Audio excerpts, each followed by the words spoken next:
Teman semuanya yang selalu mensupport, mendukung tentang channel Solusi Hutang, saya ucapkan ribuan terima kasih buat Anda semuanya karena dukungan dan supportan Anda alhamdulillah banget menjadikan channel ini terus berkembang dan pastinya bisa selalu memberikan semangat motivasi buat teman-teman semuanya.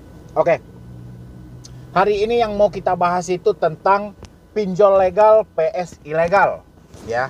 Karena selalu yang diberatkan adalah ilegal, bukan berarti saya membela ilegal, tidak. Tapi alangkah baiknya coba juga dong sesekali itu juga diberatkan ke yang legalnya, jangan hanya ilegal saja.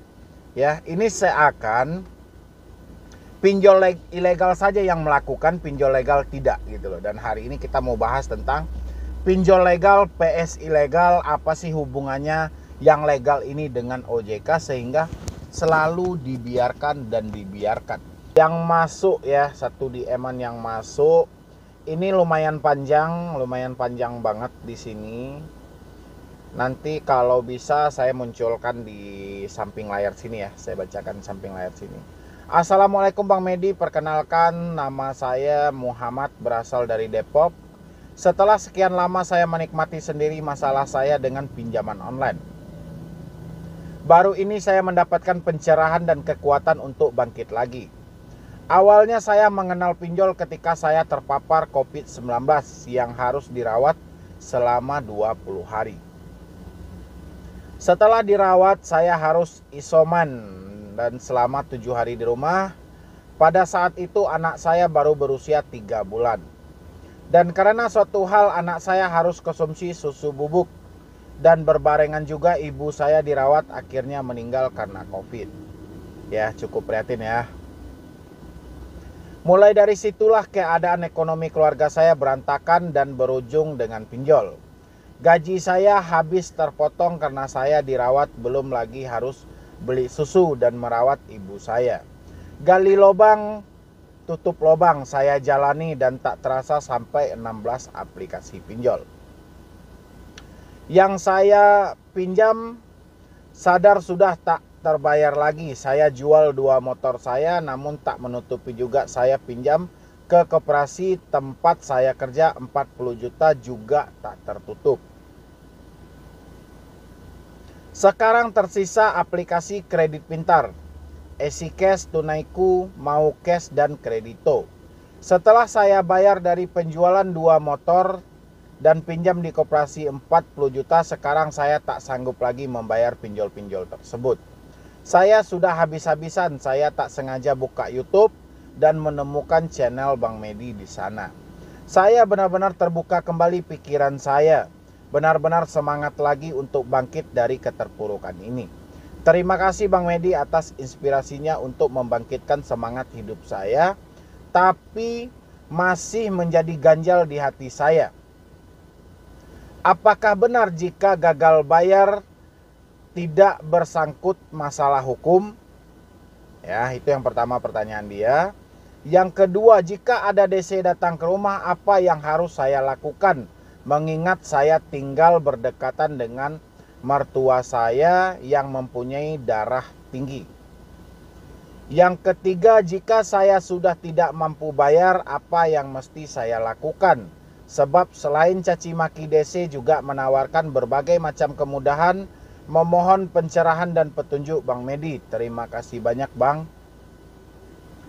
Oke ya, itu awal ceritanya dan saya sempat nanti ya, kalau misalnya ini bisa saya munculkan di layar Anda biar Anda juga melihat. Oke.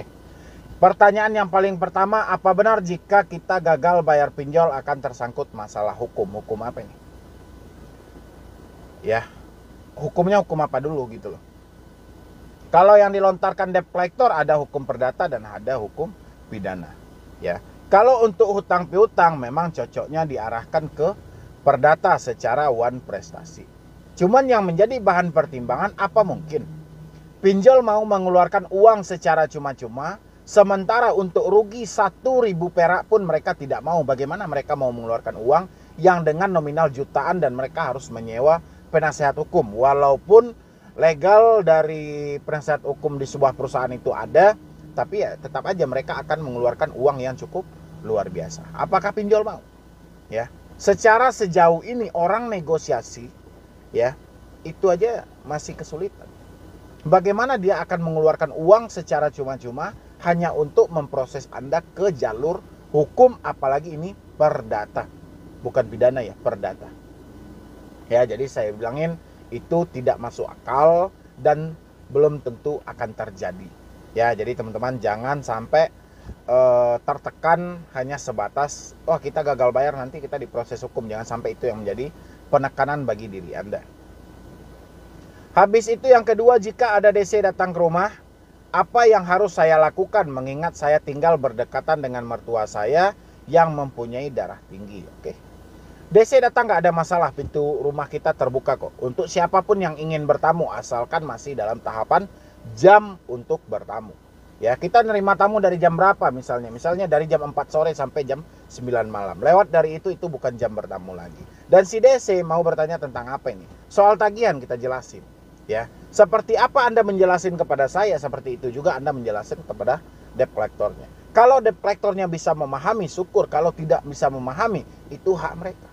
Ya, tapi kalau mereka bertindak anarkis, memaki-maki, menghina, sengaja membukakan privasi Anda di depan publik, mengasih tahu ke tetangga, rekam, itu udah satu tindakan pidana. Ya, tapi berbicara kita harus ada buktinya. Anda harus rekam. Nanti mereka kan tidak terima itu dengan adanya rekaman video yang diri mereka. Itu hak Anda loh. Kalau di rumah itu hak Anda. Jadi DC mau terima mau nggak terima, kalau mereka bertindak anarkis, ambil dokumentasinya sebagai bukti bagi kita. Habis itu pertanyaan nomor 3, jika saya sudah tidak mampu bayar, apa mesti saya lakukan? Sebab selain caci maki, DC juga menawarkan berbagai macam kemudahan. Mohon pencerahan Bang Medi. Oke. Anda kan sudah pernah masuk dalam dunia gali lubang tutup lubang.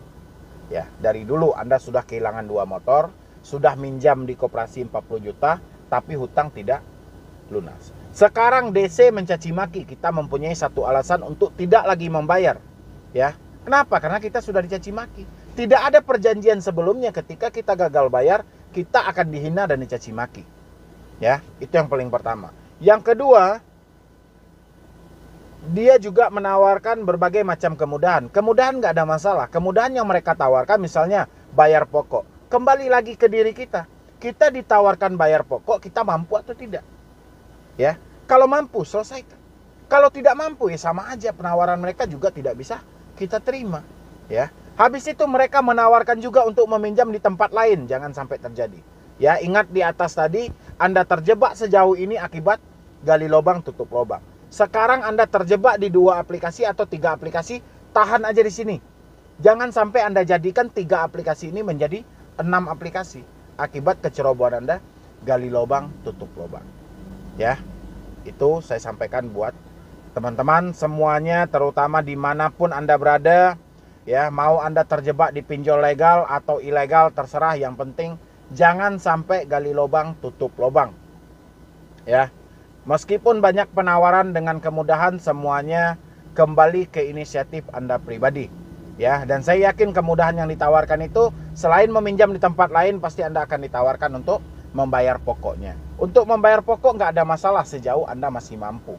Yang jadi masalahnya kan Anda sudah tidak mampu. Kan itu yang jadi masalah saat ini. Berarti mau tak mau kita harus berusaha dulu untuk menyelesaikan ini semuanya. Si debt collectornya mau menunggu atau tidak?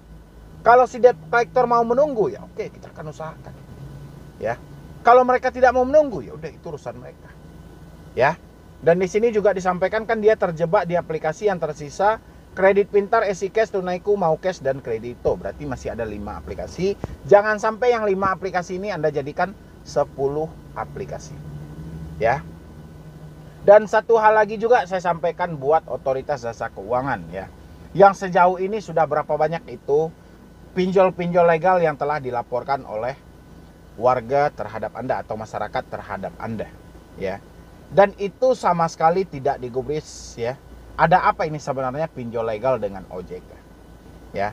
Apakah karena si pinjol legal ini adalah peliharaan dari OJK atau sebuah partner mereka, sehingga apapun kesalahan yang dilakukan oleh pinjol legal tetap yang akan disalahkan adalah pinjol ilegal gitu. Seakan-akan pinjol legal ini adalah dewa banget, tidak pernah melakukan kesalahan, selalu ngikutin aturan. OJK sebenarnya tahu fakta atau tidak gitu. Ya, dan teman-teman semuanya boleh isi di kolom komentar pendapat Anda tentang OJK dan pinjol legalnya. Ya, ini sebenarnya kayak mana gitu loh. Kalau saya beranggapan seperti kucing dan tikus gitu loh. Ya, ketika kucing peliharaan memakan makanan yang ada di rumah, tapi yang disalahkan oleh majikannya adalah si tikusnya gitu loh.